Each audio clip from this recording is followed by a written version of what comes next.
चैत्र नवरात्रों में ज्वारे का क्या करें, अखंड ज्योत की बात का क्या करें, अखंड ज्योति में जो तेल होता है बच जाता है उसका क्या करें, नवरात्र कब समाप्त होंगे और कब से शुरू हो रहे हैं, 2024 में कन्या पूजन कब करें और हरे भरे जौ का क्या करें।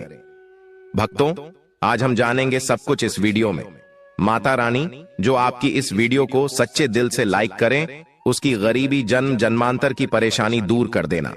भक्तों, मुझे यह वीडियो फिर से इस वजह से बनाना पड़ रहा है ताकि नवरात्रि में आप सब बाद में गलती न कर बैठें। अर्थात नवरात्रि के बाद में जो चावल होते हैं, जो ज्वारे होते हैं, जो जोत की बत्तियां होती हैं, जितनी भी हम नवरात्रि के समय में सामग्री चढ़ाते हैं, उन सब का क्या करें, ये सब आप गलत तरीके से नदी में विसर्जित कर देंगे और इसके फायदे नहीं जान पाएंगे। इसलिए एक वीडियो फिर से मुझे बनाना पड़ रही है और मैं आप लोगों को फिर से जानकारी बता रहा हूं। तो भक्तों, यह वीडियो ध्यान से देख लेना। इस वीडियो को देखने के बाद आपको पूर्ण रूप से समझ में आ जाएगा कि सामग्री का क्या करना चाहिए। दोस्तों, सबसे पहले जानते नवरात्रों का समापन कब होगा। 17 अप्रैल दिन बुधवार के दिन नवरात्रि समाप्त हो जाएंगे, यानी आखिरी व्रत 17 अप्रैल को सुबह रखा जाएगा और कन्या पूजन इसी दिन किया जाएगा। देखिए दोस्तों, आप में से अधिकतर जो लोग हैं नवरात्रि में बहुत सारे गलती कर बैठते हैं। 9 दिन तक आप माता रानी की खूब पूजा करते हैं और भक्तों, माता रानी की पूजा करने के बाद जो चावल होते हैं, जो श्रृंगार का सामान होता है, अगरबत्तियां की जो कही जाए जली हुई भस्म होती है, जो श्रृंगार का सामान होता है, जो दैवी सिक्का होता है, यह सब नदी में जाकर के विसर्जित कर देते हैं। दोस्तों, यही सबसे बड़ी मूर्खता है। सारी जानकारी इस वीडियो में मैं आप अधिकतर लोगों को नवरात्रि में 9 दिनों तक खूब पूजा करते हैं, पूजा करने के बाद भी उन्हें फल नहीं मिलता। क्यों फल नहीं मिलता? यही सबसे बड़ी गलती करते हैं। माता रानी स्वयं उन्हें प्रसाद दे करके जाती है, उनको फल प्रदान करके जाती है, लेकिन व्यक्ति उस फल का सदुपयोग नहीं कर पाते। देखिए भक्तों, अगर कुआं आपके पास में है और अगर आप कुएं में से पानी नहीं निकलोगे तो आपकी प्यास कैसे बुझेगी? ठीक उसी प्रकार आपको जानकारी नहीं है तो प्रसाद तो आपके पास में है, लेकिन उसका प्रयोग करना नहीं कर रहे हैं। भक्तों, कहने का मतलब है, मैं जो तरीका बताऊंगा इस तरीके से आपके जीवन में चल रही परेशानी, इसलिए यह जानकारी बता रहा हूं।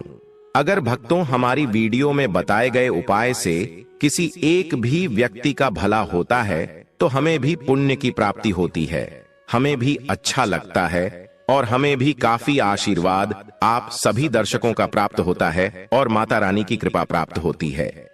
तो चलिए, मैं समय ना लेते हुए आज की जो वीडियो है उसे शुरू करते हैं। ध्यान से देखना। नवरात्रि के समय में आप कौन सी गलती करते हैं जिससे आप निधन रह जाते हैं? तो देखिए, ऐसा कहा गया है कि अधिकतर लोग जो चावल होते हैं, दोस्तों, वीडियो में आगे बढ़ने से पहले आपसे हम निवेदन करते हैं कि वीडियो को ध्यान से सुनेगा और ध्यान से देखिएगा ताकि आप नवरात्रि का पूरा लाभ उठा सके और यह जानकारी आगे जाकर आपको और भी उपयोगी हो सके। भक्तों, पूजा पाठ करने के बाद जो बचे हुए चावल होते हैं माता रानी को जो हम चढ़ाते हैं, वहीं चावल की मेन बात कर रहा हूं ना, कि ढेर सारे चावल रहते हैं उनकी, जो माता रानी को हम क्षमा याचना करने के दौरान जो चावल चढ़ाते हैं, पुष्प चढ़ाते हैं, सिक्के चढ़ाते हैं, वह सब नदी में बहा देते हैं। वहां आपने 9 दिनों तक माता रानी की पूजा की, माता रानी ने आपको प्रसाद स्वरूप चावल दिए, पोस्ट दिए, सिक्के दिए, उसे आप नदी में बहा देते हैं। भक्तों, यही सबसे बड़ी मूर्खता है। 9 दिन का फल आपने क्या किया? सीधे नदी में जाकर के बहा दिया। ऐसा नहीं करना चाहिए। जो चावल होते हैं दोस्तों, पिछली वाली वीडियो में भी मैं आप लोगों को नवरात्रि की जानकारी बता रहा था, उसमें भी बताया है जो नवरात्रि में जो बचे हुए माता रानी के चावल होते हैं, खड़े हुए चावल होते हैं, इन चावलों को आप अपने भंडार में रखें। अन्न भंडार का मतलब जैसे कि आप अपने घर में जो चावल पका करके खाते हैं उसमें डाल दीजिए, कुछ धन स्थान पर रख दीजिए। अब इसके बेनिफिट सुन लीजिए। और जो पुष्प रहते हैं आप इसे धन स्थान में सुखा करके रखें, अपने पर्स में रखें। जो सिक्के होते हैं इसे भी धन पेटी या पर्स में रखना चाहिए। अब इसके फायदे सुन लीजिए। जो चावल होते हैं माता रानी को छड़े हुए मंत्रों से सिद्ध होते हैं। माता रानी को छड़े होने के कारण नवरात्रि में माता नवदुर्गा साक्षात स्वरूप में विराजित रहती है।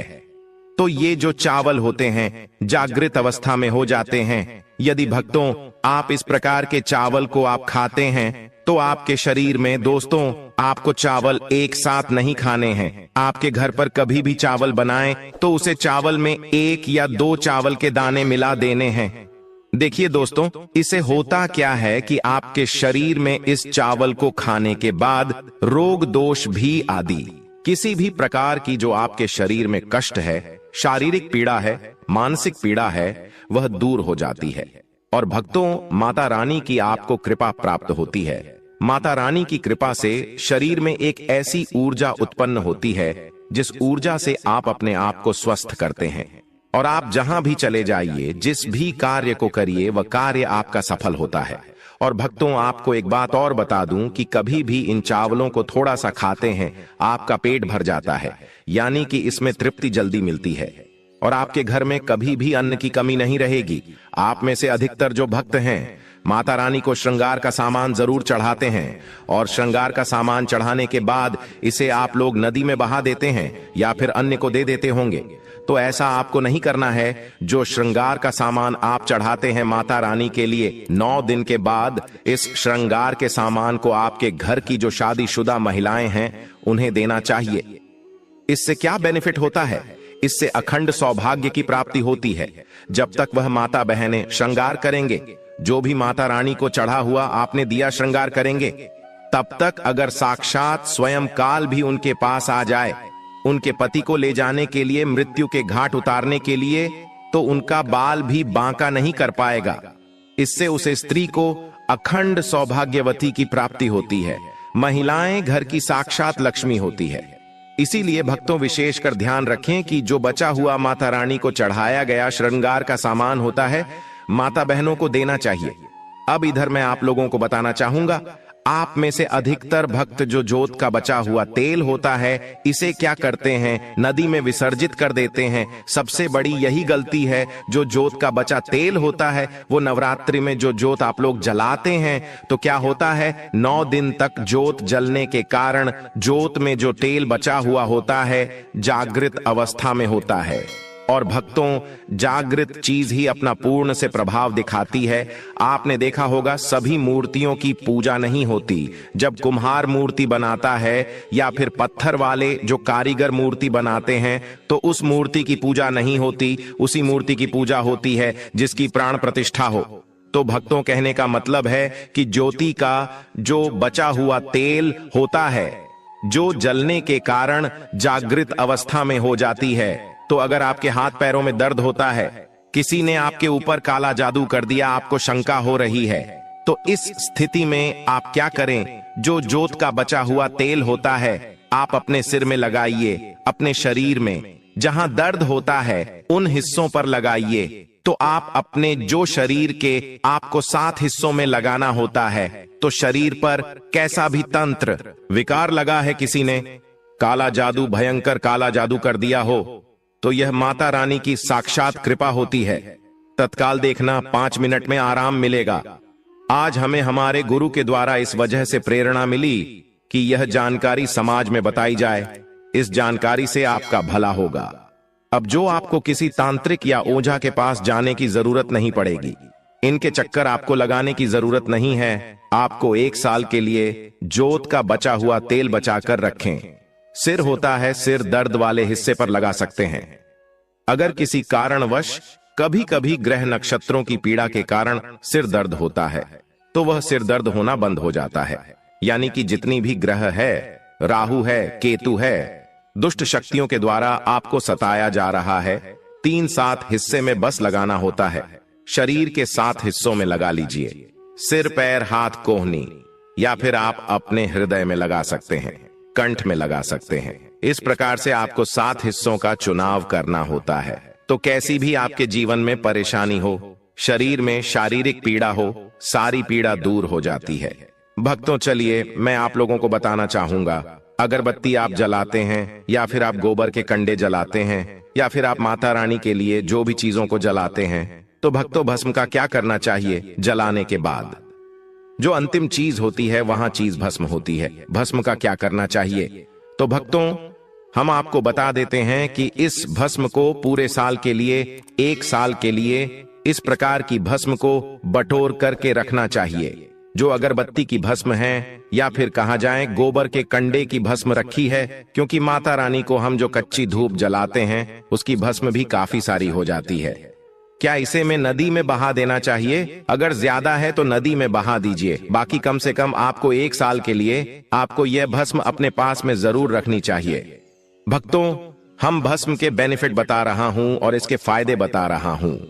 इससे पहले अभी तक जय माता दी नहीं लिखा है तो जय माता दी लिख दीजिए। इससे हमें वीडियो बनाने का मोटिवेशन मिलता रहता है और माता रानी की कृपा आपके ऊपर और हमारे ऊपर सदा बनी रहती है, उसमें हमें आनंद मिलता है।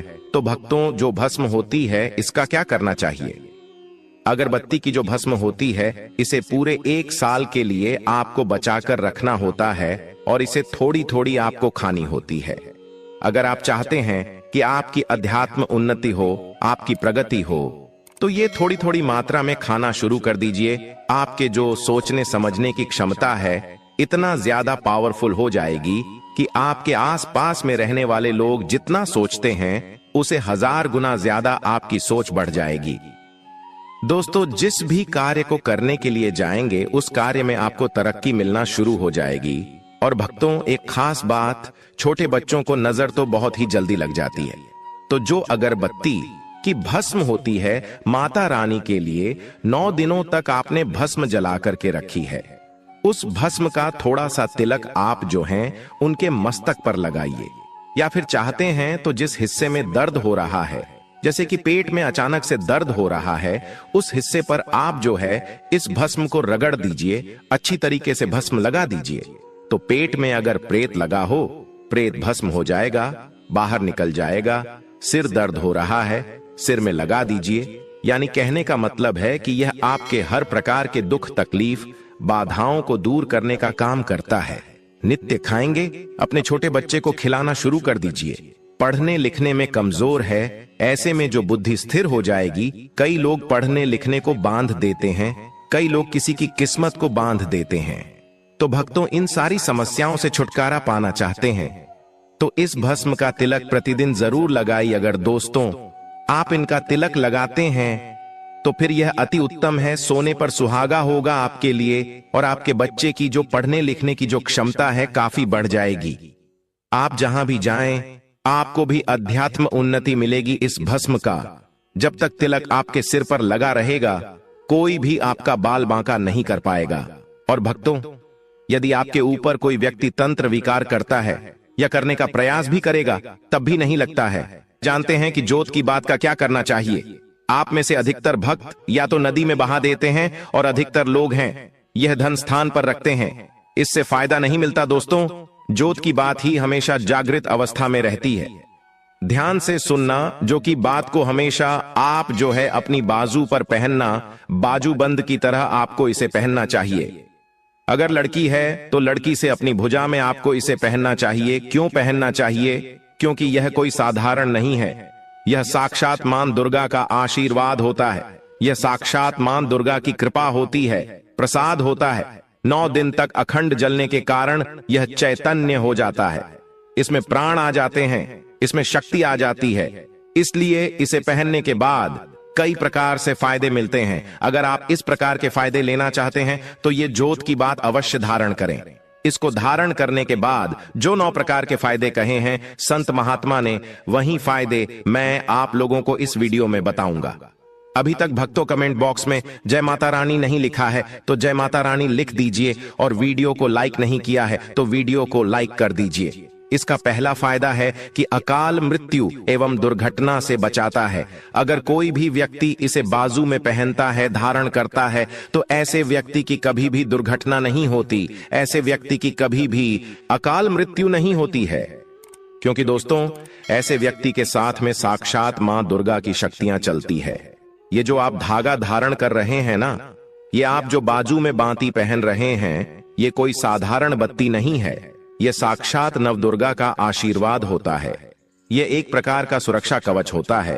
तो इसे पहनने के बाद कभी भी अकाल मृत्यु नहीं होती एवं दुर्घटना से यह हमेशा बचाव करने का काम करता है। भक्तों, इसका दूसरा फायदा नजर दोष एवं तंत्र बाधा से बचाता है। आप में से अधिकतर भक्त हमें बोलते हैं कि नजर दोष से परेशान रहते हैं, क्या करें? तो अगर आप नजर दोष से बचना चाहते हैं, आप चाहते हैं कि आपकी अध्यात्म उन्नति में किसी की नजर दोष ना लगे, आपकी उन्नति हो, प्रगति हो, तो बिल्कुल ही इसे धारण करिए। यह नजर दोष एवं तंत्र बाधा से बचाता है। कितना बड़ा तांत्रिक व्यक्ति क्यों ना आपके ऊपर में तंत्र क्रिया कर दें, वह तंत्र क्रिया नहीं लगेगी, सदा बचे रहेंगे।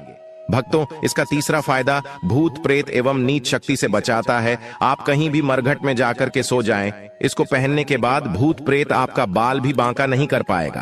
तो भूत प्रेत एवं नकारात्मक शक्ति से इसको पहनने के बाद हमें बचाव होता है। भक्तों, इसका चौथा फायदा लक्ष्मी की पूर्ण कृपा प्राप्त होती है। जो लोग चाहते हैं कि माता लक्ष्मी सिद्ध हो जाए, उनके जीवन में उनकी कमी न हो, तो ऐसे व्यक्ति से अवश्य धारण करें। लक्ष्मी माता की पूर्ण कृपा प्राप्त होती है एवं नव दुर्गा का आशीर्वाद भी मिलता है। इसका अगला फायदा दैहिक और भौतिक सुखों की प्राप्ति होती। इसको धारण करने के बाद जो लोग दैहिक सुख प्राप्त करना चाहते हैं, दैविक सुख प्राप्त करना चाहते हैं, भौतिक सुखों की प्राप्ति करना चाहते हैं, ऐसे व्यक्ति को इसे अवश्य धारण करना चाहिए। इसका छठा फायदा मनोवांछित कार्य सफल होता है। आपने लंबे समय से जो मनवांछित कार्य सोच करके रखा है वह सफल नहीं हो पा रहा है, तो इसको धारण करने के बाद मनोवांछित कार्य सफल होना शुरू हो जाता है। भक्तों, इसका अगला फायदा इच्छित नौकरी की प्राप्ति होती है। तो इसको धारण करने के बाद इच्छित नौकरी की प्राप्ति होती है। इसका आठवां फायदा दैविक सिद्धि की प्राप्ति होती है। नौवां फायदा मां दुर्गा आपके शरीर में हमेशा अंश रूप में विराजमान रहती है। जब तक आप इसे धारण करेंगे तब तक मां दुर्गा अंश रूप में आपके शरीर में विराजमान रहेंगे। और जाहिर सी बात है, जिनके शरीर में नव दुर्गा वास कर जाएं, ऐसे व्यक्ति के जीवन में अन्न, धन एवं किसी भी प्रकार की वस्तु का अभाव नहीं होता। तो ये वीडियो देखने के बाद आप समझ ही गए होंगे कि ज्योत की बाती का क्या करना चाहिए। अगर यह जानकारी अच्छी लगी हो तो इस वीडियो को लाइक जरूर करना और जन कल्याण के लिए इस वीडियो को आगे जरूर शेयर करना। इस वीडियो को देखकर के बहुत से लोगों का भला हो सकता है। और सच्चे हृदय से कमेंट बॉक्स में जय माता दी लिखना ना भूलें।